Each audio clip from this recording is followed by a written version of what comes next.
सबको जय मसीह की। मैं आपका आज के इस इबादत के समय में स्वागत करता हूँ। आइए इससे पूर्व हम अपने समय में आगे बढ़ें, अपने परमेश्वर के सामने अपने सरों को झुकाएंगे और सर्वशक्तिमान ईश्वर के सम्मुख आकर प्रार्थना मांगेंगे। महान जीवित सामर्थी परमेश्वर, हम हृदय से आपका धन्यवाद अर्पित करते हैं प्रभु, आपकी तमाम आशीषों के लिए धन्यवाद अर्पित करते हैं प्रभु, क्योंकि आपके अनुग्रह, आपकी दया, आपके सामर्थ्य के तले हमारा जीवन प्रभु परमेश्वर पाया जाता है। और प्रभु, आज जब हम आपके वचन पर मनन चिंतन करते हैं और विशेष रूप से अब्राहम के जीवन में आपके किए हुए कार्यों को देखते हैं, उन वाचाओं को देखते हैं और उसके प्रतीक चिन्हों को देखते हैं, उन्हें पाए प्रभु परमेश्वर में इस बात की समझ और परख को रखने वाले हों कि हमारे लिए आवश्यक है कि हम उस वाचा में बने रहें, क्योंकि अगर हम उस वाचा में नहीं हैं तो प्रभु आपकी सामर्थ हमारे जीवनों में कार्य नहीं करेगी।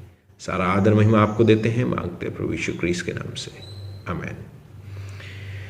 आइए अपने आज के इस वचन के मनन चिंतन के समय में हम बाइबलों को खोलेंगे और निकालेंगे उत्पत्ति उसका 17वां अध्याय। उत्पत्ति उसका 17वां अध्याय। फिर से मैं इस पूरे अध्याय को पढ़ूंगा नहीं, आप इसको अपने आप घर पर पढ़ सकते हैं, पर हम आज इस अध्याय पर अपने मनन चिंतन को करेंगे जहां अब्राम को हम देखते हैं। और अब ये आखिरी समय है जब हम अब्राम को अब्राम के रूप में देख रहे हैं, क्योंकि इस अध्याय में इस व्यक्ति के नाम में बदलाव परमेश्वर करता है। और अब इस अध्याय के बाद आप बाइबल में कभी भी उसको उसके पुराने नाम से उसके वर्णन को नहीं देखेंगे, बल्कि आप अब्राहम के नाम को देखेंगे, जो उसका बदला हुआ नाम था जो परमेश्वर ने उसको दिया। इससे पूर्व कि हम इस अध्याय में आगे बढ़ें, हमारे लिए आवश्यक है कि हम इस टाइमलाइन पर ज़रूर से ध्यान दें। 16वें अध्याय की 16वीं आयत, जो कि उस अध्याय की आखिरी आयत है, और 17वें अध्याय की पहली आयत, इन दोनों में कुछ समय का वर्णन दिया गया है। आइए इसको देखते हैं। 16वीं आयत कहती है 16वें अध्याय की, जब हाजरा ने अब्राम के द्वारा इश्माइल को जन्म दिया, उस समय अब्राम 86 वर्ष का था। ध्यान दीजिएगा, ये जो पूरा अध्याय 16वां अध्याय है, ये 85-86 वर्ष के बीच का अध्याय है। और इस अध्याय के अंत में ये बताया गया है कि जब इश्माइल पैदा हो रहा है तो अब्राम की जो उम्र है वो 86 साल की है। और अब आप 17वें अध्याय की पहली आयत को देखें तो वहां लिखा है, जब अब्राहम 99 वर्ष का हो गया तब यहोवा ने उसको दर्शन देकर कहा। 99 ईयर्स, यानी 86 से 99, एक 13 वर्ष का आप गैप पीरियड देख रहे हैं, जिस गैप पीरियड में अब एक तरीके से देख लीजिए तो इश्माइल 13 वर्ष का हो चुका है, क्योंकि इसी अध्याय के मध्य में जब आप देखेंगे तो आप जानेंगे कि इश्माइल का भी खतना 13 वर्ष की उम्र में किया गया। और ये एक बहुत ही महत्वपूर्ण बात है मेरे और आपके जीवन के लिए, क्योंकि उस एस्पेक्ट को जो हम कई बार बाइबल में मिस आउट कर देते हैं या नहीं देखते हैं, उसको जानना हमारे लिए आवश्यक है। परमेश्वर ने इस व्यक्ति अब्राम से, जो हमारे विश्वास का मूल पिता है, इस व्यक्ति से परमेश्वर ने वाचा को बांधा। उससे कहा, योर वेरी ओन सन, तेरा निज पुत्र तेरा वंश होगा। और हम जानते हैं कि इश्माइल की पैदाइश हो जाती है जो इसका निज पुत्र नहीं है। अब जब हम इश्माइल को देख रहे हैं और एक प्रकार से एक 13 वर्ष के गैप को देख रहे हैं, मैं नहीं जानता या हम नहीं कह सकते कि परमेश्वर ने इस बीच में अब्राम से बातचीत की या नहीं की, या क्या परिस्थितियां रहीं, पर हम ये जरूर जानते हैं कि इस बातों का वर्णन यहां पर नहीं किया गया है। यहां वर्णन ना होने का कारण यह नहीं है कि अब्राम से परमेश्वर ने 13 वर्ष तक बातचीत ही नहीं की होगी, जरूर की होगी। हाँ, ये जरूर है कि अब्राम के जीवन की स्थिति में और हमारे जीवन की स्थिति में फर्क है। अब्राम के पास वचन नहीं था जो एक मध्यस्थ था परमेश्वर की आवाज को सुनने के लिए। मेरे और आपके पास वचन है जिस वचन को जब जब हम व्याकुल होते हैं, खोलते हैं, पढ़ते हैं और पवित्र आत्मा इस वचन के जरिए से परमेश्वर की आवाज को हम तक पहुंचाता है। ध्यान दीजिएगा, इस व्यक्ति के पास वचन नहीं है और पुराने नियम में बहुत सारे लोगों के पास वचन नहीं था। ये सब लोग निरंतर प्रार्थनाओं में लगे रहते थे, निरंतर अपने समय को परमेश्वर के साथ व्यतीत करते रहते थे और फिर परमेश्वर से बातचीत हुआ करती थी। हम नहीं जानते इन 13 वर्षों में कितनी बार और कब कब और किन हालातों में और क्या क्या बात परमेश्वर ने अब्राहम से की, पर हाँ ये जरूर है कि जब वो अपनी नॉर्मल लाइफ में परमेश्वर की आवाज को सुनकर वापस आता होगा तो उसके सामने इश्माइल बड़ा हो रहा है।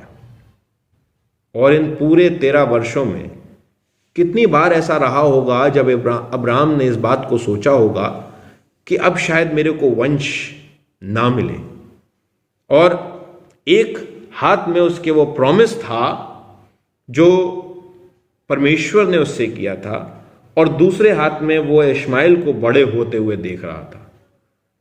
मैं ये नहीं कह रहा हूं कि अब्राहम ने सच में इस कार्य को किया या नहीं किया, पर मैं एक मनुष्य दशा के विषय में आपको अवगत कराने की कोशिश कर रहा हूं, जहां परमेश्वर का एक प्रॉमिस है जो उसने मुझसे किया है, मेरे हाथों में वो प्रॉमिस है, मैं परमेश्वर पर विश्वास करता हूं, पर उसी स्थान पर मैं एक ऑल्टरनेटिव को 13 वर्ष तक अपने सामने बड़ा होते हुए देख रहा हूं। और कहीं ना कहीं वो वही ऑल्टरनेटिव है जिस ऑल्टरनेटिव में मैंने परमेश्वर की बात को मिसअंडरस्टैंड किया था।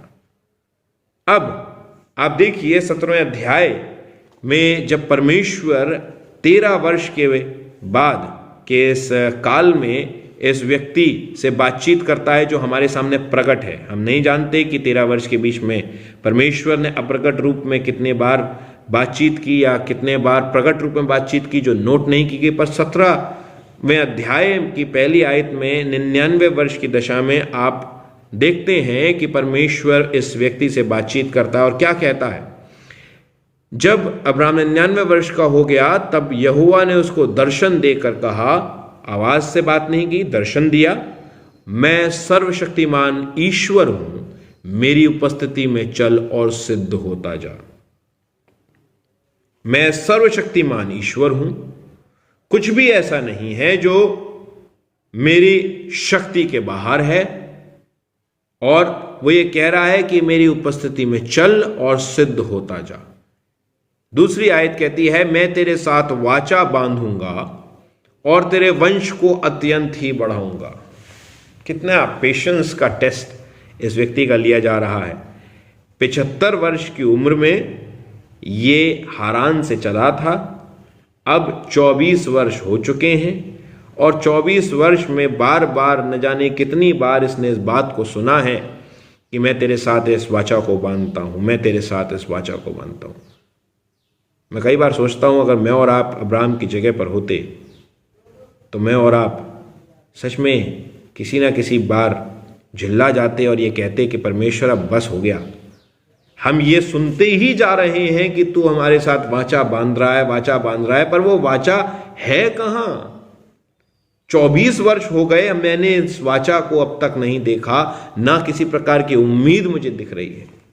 पर अब्राहम के जीवन की एक बहुत बड़ी विशेषता जो मेरे को और आपको देखने को मिलती है, बहुत सारी ऐसी बातें हैं जहां हम उसकी कमजोरियों को भी देखते हैं, पर एक बहुत बड़ी विशेषता इस व्यक्ति की ये है कि अपने पेशेंस को लूज नहीं करता है। बड़ा ही पेशेंट व्यक्ति है, बड़ा ही धैर्य रखा हुआ व्यक्ति है, और धैर्य के साथ वो परमेश्वर के सम्मुख आता है।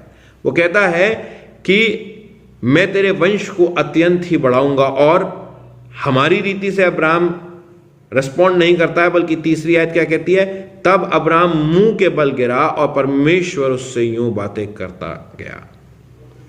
जैसे ही परमेश्वर की आवाज को सुनता है, उसके वाचा के रिमाइंडर को सुनता, अपने मुंह के बल गिर जाता है और परमेश्वर उससे बातें करने लगता है। और क्या बात होती है, देख मेरी वाचा तेरे साथ बंधी रहेगी, इसलिए तू जातियों के समूह का मूल पिता हो जाएगा। इसलिए अब से तेरा नाम अब्राम नहीं बल्कि अब्राहम होगा। तेरा नाम अब्राम ना रहेगा, तेरा नाम अब्राहम हो जाएगा।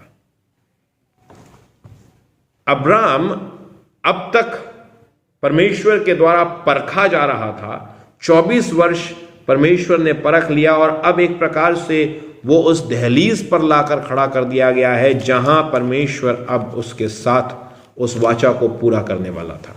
पर उस वाचा को पूरा करने के लिए एक बहुत ही विशेष बात मेरे और आपके जीवन में भी मैं और आप देखते हैं जो अब्राम के जीवन में हुई।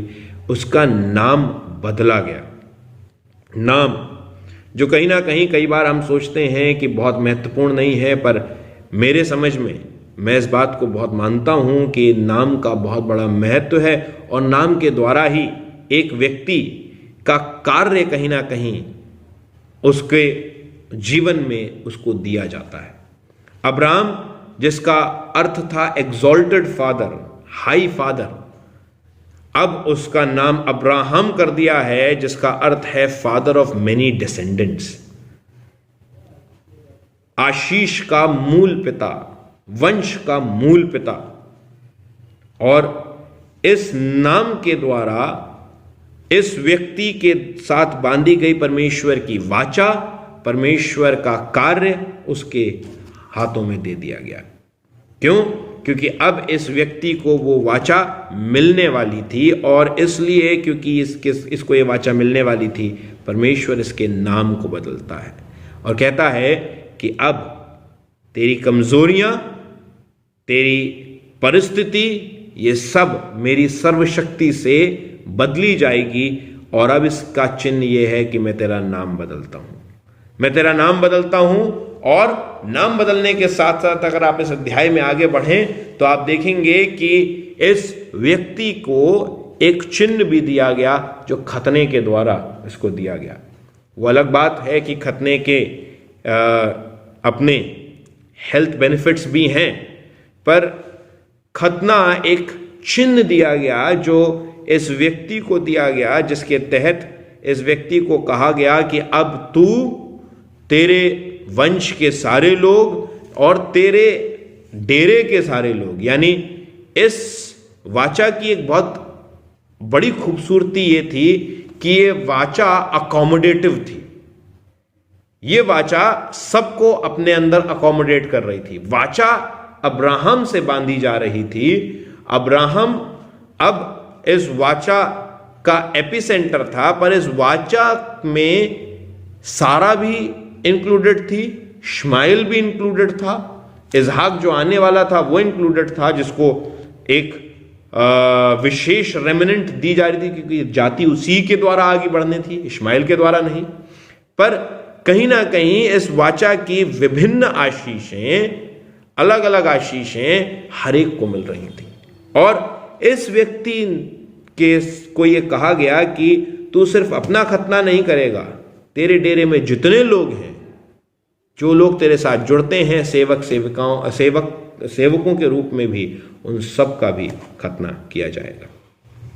कहीं ना कहीं मेरा घर एक आशीष का कारण और केंद्र बन जा रहा है जिसके द्वारा आशीष फ्लो हो रही है।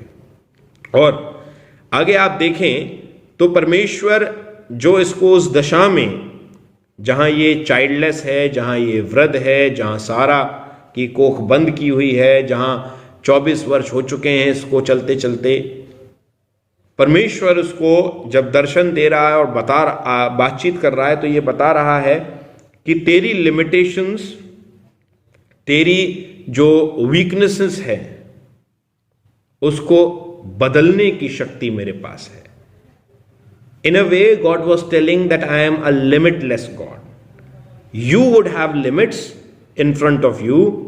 You would have situations in front of you, but I am a limitless God. तेरे सामने परिस्थिति हो सकती हैं, तेरे सामने रोड़े हो सकते हैं, बाधाएं हो सकती हैं, लिमिट्स हो सकती हैं, पर मेरे सामने नहीं। मैं तेरी उन्हीं परिस्थितियों को उठाकर बदल दूंगा अपनी शक्ति के अनुसार, क्योंकि मैं एक लिमिटलेस खुदा हूं, मैं एक सर्वशक्तिमान खुदा हूं। विश्वास में एक बहुत महत्वपूर्ण बात मेरे को और आपको देखने को मिलती है, जहां परमेश्वर चाहता है कि मैं और आप अपने फैक्ट्स को इग्नोर करें। अगर अब्राहम के साथ ये वाचा बांधी जा रही थी और अब्राहम अपनी दशा को देखकर परमेश्वर से बातचीत करता, तो मैं नहीं समझता कि यह वाचा आगे बढ़ सकती थी। अब्राहम सिर्फ परमेश्वर की सुनता है और सिर्फ सुनकर उस पर अमल करता है। कई बार, मैं नहीं जानता आप लोगों के साथ ऐसा हुआ है, पर कई बार हमारे साथ ऐसा हुआ है, जब किसी बड़े व्यक्ति से हम बातचीत कर रहे हों, अपने अधिकारी से बातचीत कर रहे हों या किसी और व्यक्ति से बातचीत कर रहे हों, जो हमसे कोई चीज़ कह रहा है, कोई निर्देश दे रहा है, और कई मायनों में जब वो निर्देश दे रहा है, उस निर्देश के अनुकूल जिस परिस्थिति में मैं हूं वो परिस्थिति नहीं है, तो मैं और आप क्या करते हैं? मैं और आप उसको रोकते हैं। क्या कहते हैं? 1 मिनट सर, 1 मिनट रुक जाइए, भाई साहब 1 मिनट रुक जाइए, मैं जिस परिस्थिति में हूं पहले मैं आपको वो समझा दूं, तब आप मुझसे बातचीत कीजिए, क्योंकि तब आप जानेंगे कि मेरी परिस्थिति के अनुसार ये बात जो आप कर रहे हैं, ये बात एप्लीकेबल नहीं है। अब्राहम ने ये नहीं कहा। अब्राहम परमेश्वर की सुनता रहा, सुनता रहा, सुनता रहा और सुनता रहा। उसने ये नहीं कहा, God let us do a fact check. परमेश्वर, हम जरा फैक्ट्स को तो चेक कर लें, ये तो देख लें कि तू मेरे साथ वाचा बांध रहा है। मैं तो 99 वर्ष का हूं, तू तो मेरे साथ वाचा बांध रहा है, मेरी पत्नी वृद्ध है। हाँ, ये जरूर है कि आगे जब वो 3 दूत आते हैं, तब एक इंस्टेंस आता है जब अब्राहम इस विषय को लेकर आता है। पर अगर आप शुरुआत में देखें, जब यहां हम बातचीत कर रहे हैं पहले अध्याय से लेकर 8वें अध्याय में, अब्राहम के जीवन का वो पहलू मेरे को और आपको देखने को मिलता है, जहां परमेश्वर चाहता है कि जब परमेश्वर बात करे तो मैं सुनूं, जब परमेश्वर बात करे तो मैं प्रश्न ना करूं, जब परमेश्वर बात करे तो मैं अपने फैक्ट्स को भूल जाऊं, क्योंकि परमेश्वर वो है जो फैक्ट्स को बदल सकता है। परमेश्वर वो है जो मेरी लिमिट्स को बदल सकता है। परमेश्वर वो है जो मेरे जीवन को बदल सकता है, क्योंकि वो तो नाम बदलने वाला परमेश्वर है। वो तो नाम बदलने वाला परमेश्वर है। वो परमेश्वर है जो मेरी पुरानी आइडेंटिटी को हटाकर अलग कर देगा और मेरे को एक नई आइडेंटिटी देगा, जैसा उसने अब्राहम को दी।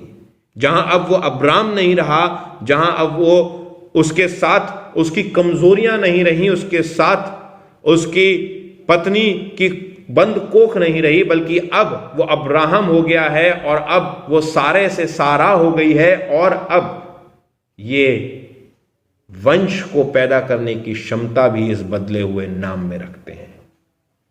परमेश्वर में प्रिय भाइयों और बहनों, मैं और आप जब परमेश्वर के सम्मुख आते हैं, क्या मेरे परिस्थितियों से ऑब्सेस्ड होकर मैं और आप परमेश्वर के सामने आते हैं, या मैं और आप जब परमेश्वर के सम्मुख आते हैं तो सिर्फ शिथिल पड़े रहना चाहते हैं, सिर्फ सुनना चाहते हैं और ये कहना चाहते हैं, प्रभु आज मैं कुछ नहीं बोलूंगा, आज तू बातें कर और मैं सुनूंगा। अब्राहम के जीवन से इस बात को मेरे को और आपको सीखना है और देखना है कि मेरे को और आपको सिर्फ परमेश्वर की उपस्थिति में बैठे रहना है, सुनना है।